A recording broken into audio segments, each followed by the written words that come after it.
大家好，我是第一思培的 Tiffany， 今天来跟大家分享思培听力场景库。通过思培听力场景库的训练，我们希望可以达到4个目标：第一，多样化的思培听力场景模拟；第二，系统化的思培听力技能训练；第三，及时准确的个性评估；第四，有效提高你的思培听力技能。思培听力场景库现在开始。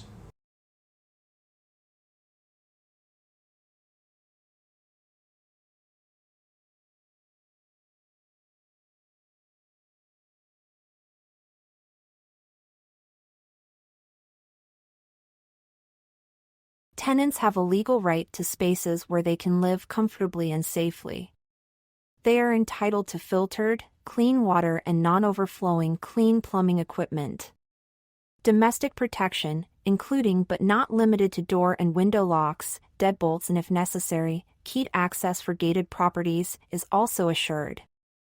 If you are uneasy or if the owner has not complied with the basic standards for a clean and secure atmosphere, call the local police department to ask them to determine the safety of the house.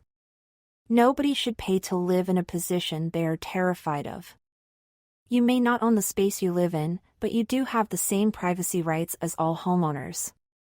If maintenance personnel or external contractors need to enter your unit for maintenance or repairs, the rent you paid has the right to notify you. If it is an emergency, they should leave a note to tell you the reason for entering the house without prior notice.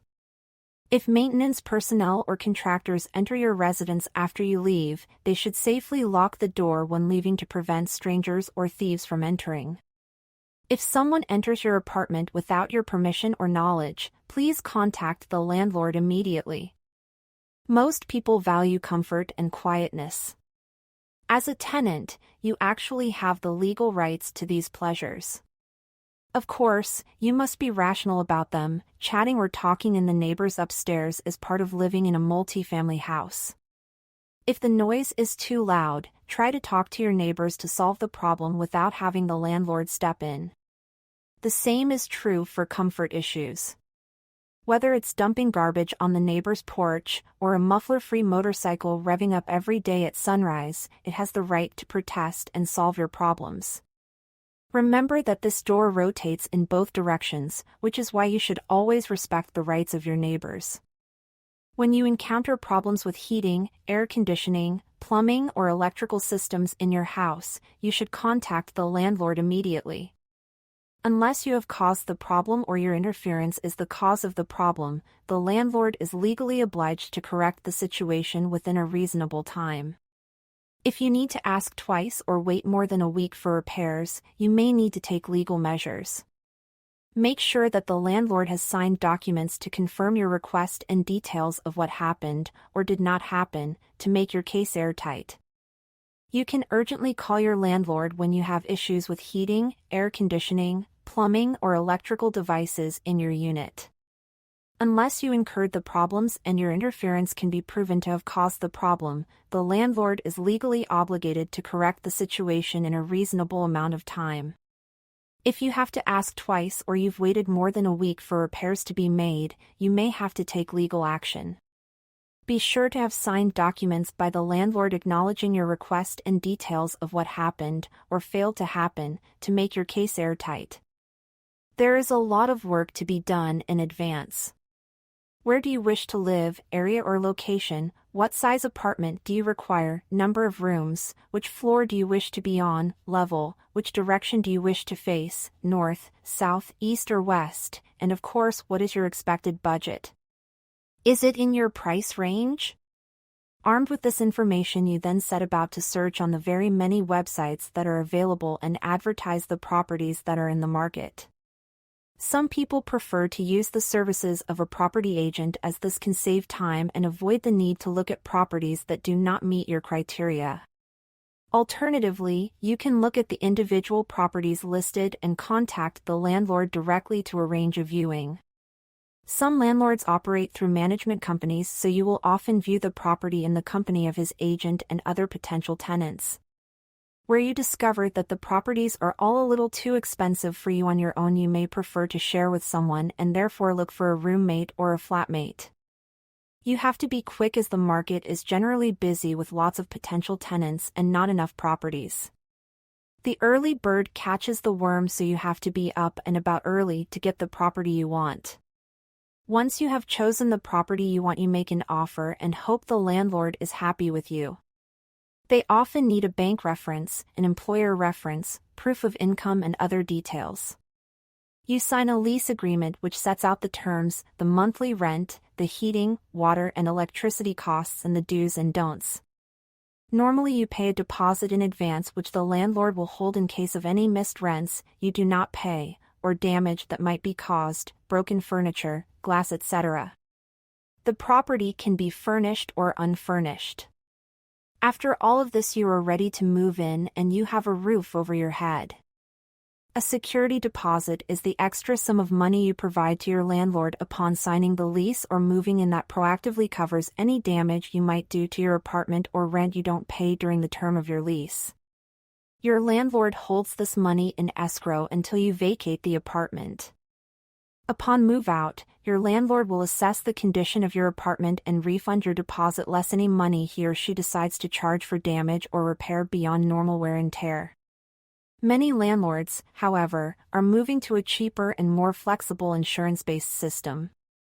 Looking for a place can be exciting, but it's also likely to be a stressful experience. Places to rent may be limited, therefore it is important that you ask at your English school for advice on where to start searching. The most important thing about renting an apartment is finding a place within your budget. If places are too expensive, you should consider getting a roommate to help with the rent. When you meet the landlord, try to make a good impression, be the sort of tenant he or she would be comfortable renting to. Does the landlord seem like a good person? Remember, you will have to trust your landlord will help you if you have problems in your apartment. Property owners generally ask for a deposit when you move in. This money should be returned when you eventually move out as long as you leave the apartment in good condition. A non-refundable deposit means the money will not be returned to you. A furnished apartment has all the furniture and appliances you need to move straight in. Move into an unfurnished place and you will have to buy your own bed, sofa, table, and chairs. Before moving in, you will sign a contract with the landlord called a lease. Read the lease carefully before you sign it. Make sure that all terms and conditions are exactly what you were told. Make sure you know what is included. Some rental properties include utilities and internet as part of the monthly rental cost, while other properties do not. Question 1. What should a tenant do if they feel their living space is not safe?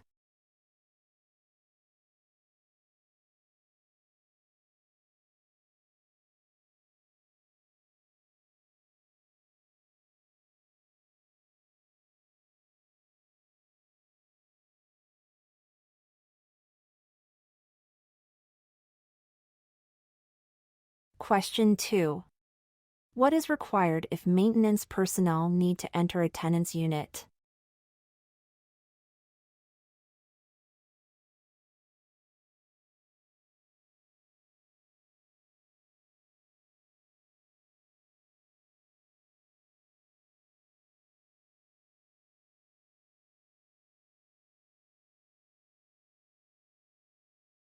Question 3. How should a tenant address noise issues with their neighbors?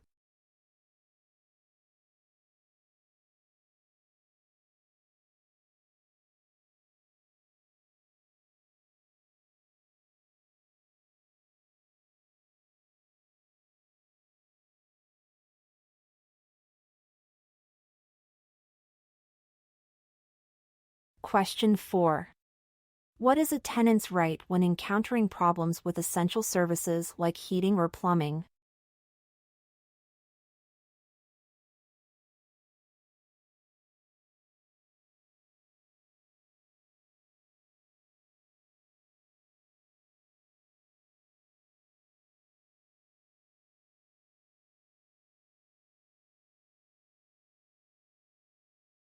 Question 5. What should a tenant do before starting their apartment search?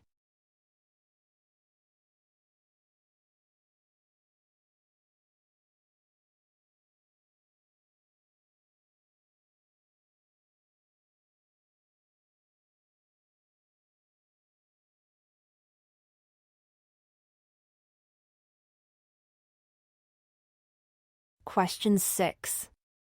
What is generally required from a tenant when making an offer on a property?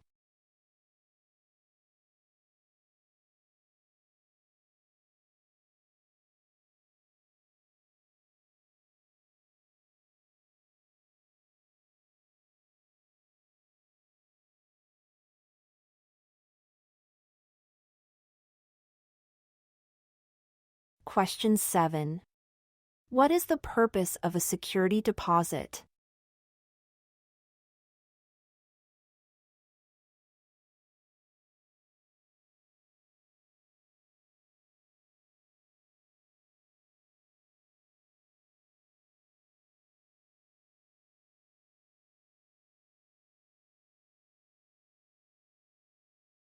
Question 8. What should a tenant ensure before signing a lease agreement?